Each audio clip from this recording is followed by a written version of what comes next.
I feel like, do you remember that company Hipmunk? I think it was founded by some really YC founders, right? Yeah, actually the CEO of Reddit. That's right, Steve Huffman, right? Wait, you're talking about HipCamp? No. Hipmunk. Hipmunk was a really cool flight booking. It was a really cool flight booking dashboard, and it would rank the flights by pain, like a pain index. So it would say, well, you're not going to face financial pain because it's a really cheap flight, but you do have a stopover, or you do have to get to the airport super early. And so it would blend all these things together, and it's something that it feels like could be vibe coded over a weekend now. Totally. And yet, it is weird that when I open up the App Store charts, I see ChatGPT, Gemini, Claude, and then it's just AI chat apps. And we haven't had that breakout moment. Demis was on stage at YC actually talking about the fact that it feels weird that we have this super intelligence in the enterprise and vibe coding, and 60% of Airbnb's code is written by AI now, and yet we don't have like a new AAA game or a new video game that everyone's playing. And I'm wondering, like, is that a lack of creativity? Is it a lack of risk taking, that there's just too much money? It's too obvious to be able, if you're good in AI, just go into enterprise because you'll just raise a bunch of money, get a bunch of customers. It's really easy to make money, and it's more risk on in the consumer. Like, what do you think needs to happen? Or is it just the intelligence isn't quite there, and maybe the next model's the one that unlocks it? Man, this is such a good question. I think there's like 3 or 4 factors going on. The first factor is I saw a tweet recently that I think there's like 60 new Neo labs being formed. Yeah. And I've met a number of these researchers, and a lot of them are interested in doing the same things. Yeah. And I think what I'm noticing is most of these teams are purely AI people. Yeah. They don't have product people or designers on their team. They're picking things like science. They're picking things like coding. They're picking things like, we want to create a different type of model. This is great, but I don't know if all 60 companies should be doing the same problem. And so what you're seeing is you don't see a big focus on people wanting to do consumer.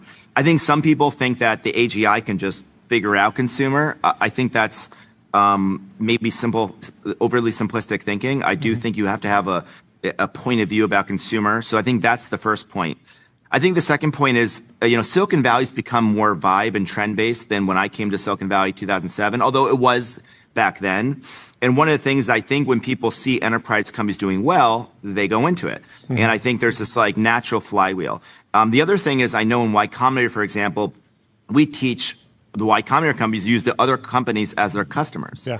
Now, back in the day, we would get them to use our product as consumers. Yeah. But I think everyone's figured out actually it's way more efficient to get them to become customers. It's like five code gen startups all being like, you code with me. You code yes, exactly. Me. Yeah. And so I think enterprise makes a lot of sense until everyone does enterprise. Yep. And then suddenly, like, everyone's saying consumer's hard, but it's also hard, like competing with 10 other companies in enterprise doing your idea too. That's also hard. Yeah. I think additionally, the image and video generation models are having I think image 2 is almost like a Claude Code breakthrough. It is so good now in the C-dance video models that I think we're about to enter this new era where suddenly going beyond text is possible. And I think you're going to even be able to see real-time AI generated interface in the next year or two. So my prediction is this has been the era of enterprise. Even ChatGPT's breakout success, I would predict that most of the revenue is going to be going to Codex. That's I might be wrong, but just given how much money is going to Claude. And I think in the next 2 years, you're going to see a massive revolution in consumer. And I think you're going to need a couple companies to lead the way. I think we need reference points. I mean, even me saying the chatbot's not the interface, people are probably asking, well, what is? And someone needs to be the one to do that. I mean, we're going to try to do our part. I'm not sure Airbnb will be the company to blaze the trail, but I think someone has to. I think in another era, it would have been Apple, like the Steve Jobs era, Apple would have done that. Maybe Apple will do that, but they would have been typically the company that would have done that. Yeah. Are you worried that everyone is working on the exact same thing? And when I say exact same thing, I mean agents that can do things on your computer and or look at the iPhone App Store chart, or look at the early stage startup market, right? A lot of companies, whether the full spectrum of companies from hyperscalers to labs to neo labs to. I'm not too worried. I might be a little worried for the entrepreneurs if they're like the 10th company doing something. I mean, like Peter Thiel was one of our earliest investors. And he wrote this book, 0 to 1, that a lot of people listening probably read. He has a saying, competition's for losers. And you want to kind of try to do something that no one else is doing. Back in the day, that was enterprise because everyone was making an app. And now I have to be careful about being the 10th company doing something, unless you're going to be a lot better decisively. It's just really, really hard in a crowded market. So you want to kind of zig when everyone else is zagging.